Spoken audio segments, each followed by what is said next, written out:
Em março de 2014, um avião simplesmente desapareceu. Esse avião era o Boeing 777 da Malaysia Airlines. E esse caso acabou gerando várias teorias, apesar de nenhuma explicar exatamente e completamente o que aconteceu. Oi, eu sou a Cibele e sejam bem-vindos à Terra do Medo. Hoje estou aqui bem executiva mesmo, entendeu? Bem, como é que é o nome? Aeromoça não, é comissária de bordo. E por que a gente se empenhou tanto nesse vídeo pra eu estar aqui toda caracterizada? Gente, porque esse vídeo é sobre um caso completamente misterioso. E eu falo isso todo vídeo, mas, gente, é porque no caso foi um avião que sumiu. Um avião comercial mesmo. Tudo que aconteceu nesse caso é bastante nebuloso, ok? Mas vamos conversar aqui pra gente ver se a gente desvenda tudo o que aconteceu. Que aparentemente, além de comissária de bordo, hoje sou investigadora. E vocês também. Mas antes da gente começar, já confere aqui embaixo se você está inscrito neste canal, porque é muito importante que você esteja inscrito, ok? Toda terça, quinta e sábado tem conteúdo aqui na Terra do Medo. Então, já ativa até o sininho. Faz como completo. E se você puder e quiser ajudar esse canal, a gente criou o nosso Apoie-se, que tem ali um sistema de recompensas bacana. Dá uma olhadinha, o link tá aqui na descrição, porque além de ajudar o canal, vocês ainda recebem ali um tratamento VIP. Eu já tô muito chique. Vamos então para o caso de hoje. O voo em questão é conhecido como MH370, e é assim que a gente vai chamar ele nesse vídeo, ok? Para ficar mais fácil aqui nossa comunicação. Esse era um avião comercial, ou seja, era avião que você pega para lá e para cá fora de pandemia, tá, gente? Em tempos normais, a gente pega avião normal comercial. E esse era o caso do MH370. Inclusive, nesse voo, estavam presentes 227 passageiros e 12 tripulantes. Gente pra caramba! Sim, essa é a conclusão. Era muita gente dentro desse avião. E ele simplesmente desapareceu. Desapareceu. Isso foi no dia 8 de março de 2014, ou seja, não tem muito tempo não. E ele saiu de Kuala Lumpur, na Malásia, e o destino dele era em Pequim, na China. O voo decolou 00h41 e tava, gente, acontecendo tudo tranquilamente. Tranquilamente, vírgula, porque eu lá já estaria desesperada, porque se você tá um pouquinho de tempo já nesse canal, você sabe que eu morro de medo de avião, então assim, tranquilamente, estado normal de um avião. Só que se tivesse tudo nos conformes, esse caso não estaria aqui na Terra do Medo. O que acontece? Quando um avião vai trocar de zona aérea, de país, vai trocar de país, por exemplo, ele tem que se despedir da zona aérea que ele estava antes, do país que ele estava antes, e anunciar para a próxima zona aérea que ele vai entrar em outro país. Por quê, gente? O céu não é terra de ninguém, tá? Você não pode voar para onde você quiser, não. Você tem que avisar, as pessoas monitoram, os países monitoram a área ali, o céu e tudo mais. Nesse caso, quando um avião entra numa zona aérea, ele tem que avisar justamente para não acharem que é um ataque, alguma coisa assim. O piloto desse avião, que era o Zahari Ahmad Shah, que provavelmente não é assim que se fala, a gente vai deixar o nome dele escrito aqui embaixo. Ele chegou a avisar para a Malásia que ele estava saindo do território deles. Falou, boa noite, Malásia. E o dever dele naquele momento era avisar na próxima zona aérea que ele estava entrando, do outro país, que ele estava entrando. E no caso, essa zona aérea era do Vietnã. Porém, depois que ele deu boa noite para a Malásia, o transponder foi desligado e o avião sumiu dos radares. Transponder, para quem não sabe, é o aparelho que se faz esse tipo de comunicação. Me sentindo muito comissária de bordo explicando essas coisas. Aí eu tô falando tudo errado, né?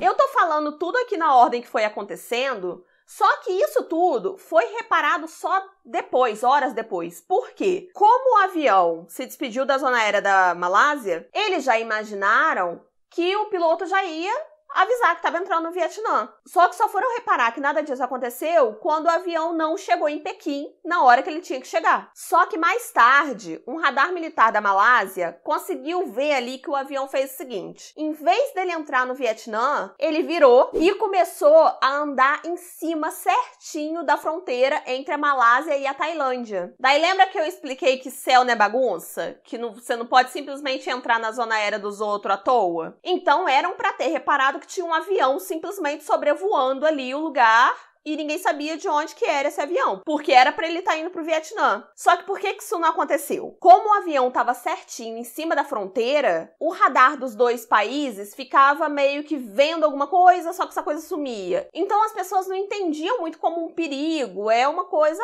alguma coisa entrou e saiu do radar, nada muito preocupante. Mas o avião voou ali pela fronteira, depois disso ele foi para águas internacionais e ninguém sabe o que aconteceu depois. As buscas começaram quando repararam que o avião não pousou, só que não se tinha um lugar muito certo para procurar, porque ele voou assim para águas internacionais, então o mar é gigantesco, mas dava para ter uma estimativa de onde que o avião poderia ter ido. No dia 24 de março, o primeiro-ministro da Malásia, o Najib Razak, ele anunciou ali um relatório, análises feitas por pessoas que entendiam do assunto. E a conclusão que essas pessoas chegaram, que o Najib Razak falou para todo mundo, foi que o avião caiu em algum lugar remoto no Oceano Índico.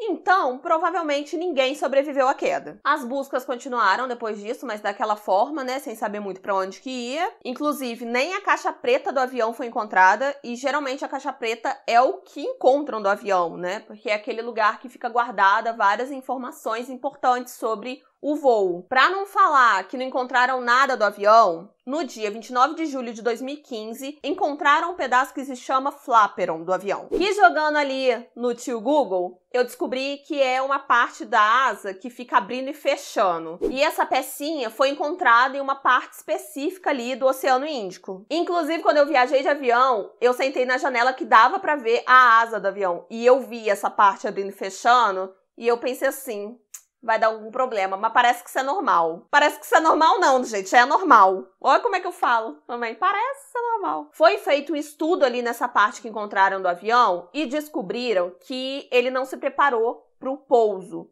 Então, provavelmente, o avião caiu mesmo. No fim das contas, encontraram mais algumas partes do avião, umas 5 partes, mas não dava para determinar a localização dele, a parte que ele caiu mesmo, e também não encontraram nenhuma das vítimas. As buscas foram encerradas em maio de 2017, e em julho de 2018, o governo da Malásia soltou um relatório sobre esse caso. Nesse relatório, dizia basicamente que provavelmente não era algum defeito mecânico que aconteceu, e que essa mudança de rota foi manual, mas não concluíram nada que possa ter acontecido, até porque não tem como saber. Exatamente por conta disso, as pessoas começaram a criar várias teorias do que pode ter acontecido com o MH370. E é claro que eu vou trazer algumas teorias aqui para vocês. E no final do vídeo eu quero saber o que vocês acham que aconteceu com o avião. Inclusive, já deixa um like se você ainda não deixou. A teoria que os conspiradores mais acreditam é que foi tudo culpa do Zaharie, que é o piloto do avião, do MH370, e ele tinha 57 anos na época. Essa teoria diz que ele matou todo mundo dentro do avião e depois tirou a própria vida. Nessa teoria, o Zaharie teria abatido o copiloto de alguma maneira, depois ele despressurizou o avião,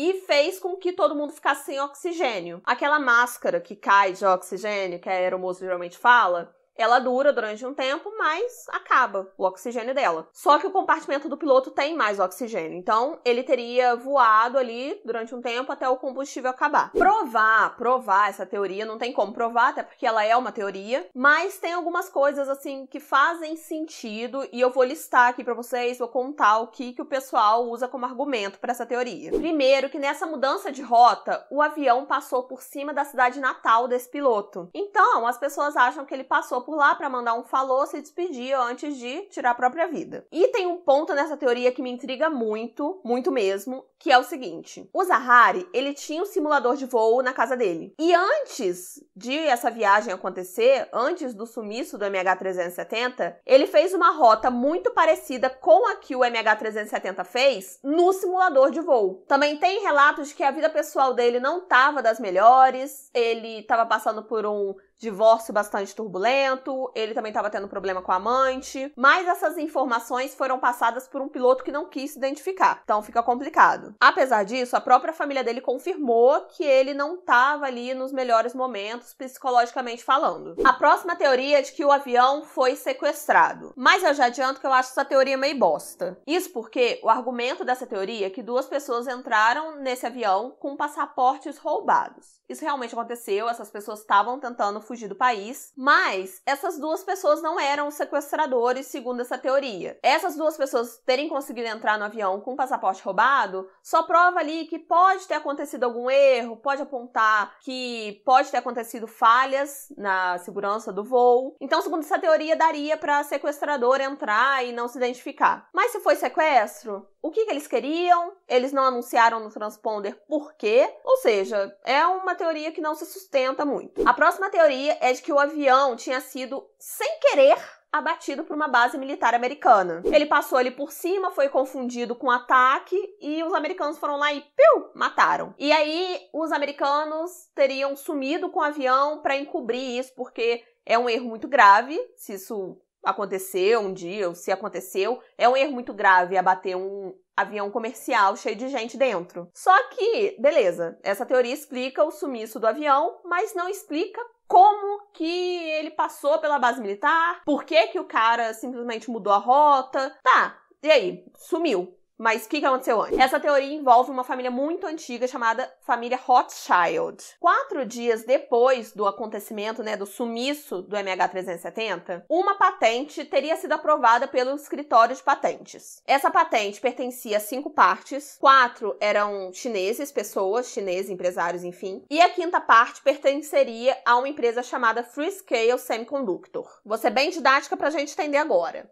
Se alguém dessa meiuca que morre, por exemplo, meu dedo mindinho morreu, ele tinha uma parte dessa patente. A parte dele vai ser dividida igualmente entre as outras partes que estão vivas. Até aqui tudo tranquilo, estamos caminhando. Aí essa teoria diz que essas 4 pessoas que dividiam a patente com essa empresa, com a Freescale, eles estavam no MH370 e o cara que respondia por essa empresa, que seria o Jacob Rothschild, ele meio que programou ali para que o avião sumisse, para que ele ficasse com a patente sozinho. No caso, essas 4 pessoas iriam morrer, então a patente inteira seria dessa empresa. Essa teoria é muito cinematográfica, Dá uma coisa assim, parece uma aventura muito grande. Nossa, que coisa louca. Só que vamos começar a refutar ela desde agora. Primeiro que essas 4 pessoas, esses 4 chineses, não estavam no voo. Aí levantam essa hipótese de que foi erro de tradução, porque eles eram chineses, mas enfim, não tem nada certificando que eles estavam nesse voo. Mas o ponto que mais refuta essa teoria é de que essa patente, gente, ela até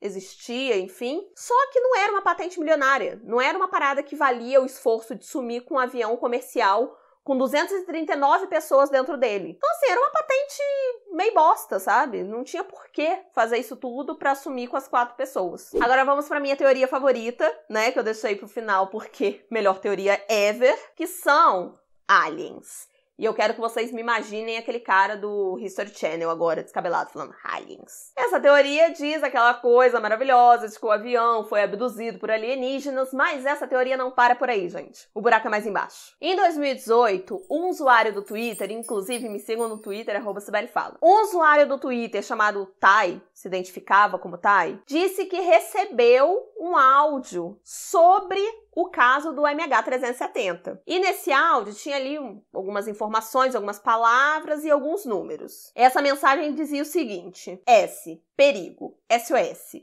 É terrível para você evacuar. Tenha cuidado, eles não são humanos. 042933964230 SOS, perigo, SOS. Mas é óbvio que esse não são humanos quer dizer que eram o quê? Serzinhos, pequenos serizinhos verdes com antenas que vieram numa nave espacial metálica para abduzir o avião, com certeza. Aí vocês acham que acabou por aí a teoria? Não, não acabou. Sabe esses números muito loucos que eu fui falando aqui, que eu tive que ler porque é impossível eu lembrar deles? Então, as pessoas separaram que era uma coordenada. E essa coordenada dava na Indonésia, num lugar que ficava muito próximo a Kuala Lumpur, que é de onde o MH370 decolou. Ah, mas eu vou ter que contar pra vocês a verdade. Vou ter que fazer esse serviço aqui. Gente, não era verdade, tá? Esse menino, tá, ele só queria mesmo seguidores. Era tudo uma farsa, infelizmente, não é mesmo? E ele conseguiu seguidores, tá? Cerca de 40 mil seguidores. Eu seguiria ele também, eu achei elaborado. Aí, gente, tem uma teoria, mas não é teoria, porque pra mim é só uma curiosidade sobre esse caso, que é sobre um cara chamado Ian Wilson, que ele é especialista ali em tecnologia. E ele disse, gente, pasmem, calma, segurem-se aí na cadeira de vocês, que ele encontrou o MH370 pelo Google Maps. Sim, gente, um monte de especialista, um monte de gente buscando no oceano, gastando dinheiro pra procurar. Ele achou no conforto do celular pelo Google Maps. Ele disse que ele tava ali de boa, viajando pelo Google Maps. Quem nunca, né? Eu e o Vitor, a gente vive fazendo isso. Viajando pelo Google Maps. Daí ele disse que encontrou o avião na floresta do Camboja. Quando a gente joga essa localização no Google Maps, a gente realmente encontra, eu vou até deixar a imagem aqui pra vocês, a gente vê que tem uma manchinha ali no formato de um avião. Só que, minha gente, pode ser qualquer avião. Por que tem que ser o MH370? Nada comprova que é o MH370, mas diz o Ian que é. Agora, gente, é muito importante a gente lembrar de uma coisa. Das teorias que eu trouxe aqui pra vocês, a única que eu não refutei logo depois foi a do piloto. Só que é muito complicado porque essa teoria envolve realmente uma pessoa e é muito complicado a gente chegar e falar que foi essa pessoa que fez de propósito, que tirou a vida de um monte de gente, depois tirou a própria vida. É muito complicado falar isso. E o cara era um piloto bastante experiente, assim. Então, essa teoria é bastante complicada. Apesar dela fazer bastante sentido, assim, tem umas coisas que encaixam. Não tô aqui também pra explicar o que aconteceu, tá? Porque menti pra vocês que a gente ia investigar junto. A verdade, gente, é que o mar é uma coisa enorme, a gente não conhece o mar e provavelmente a gente não vai encontrar nunca esse avião mesmo, porque se não encontrou até hoje, sinceramente, eu acho muito difícil.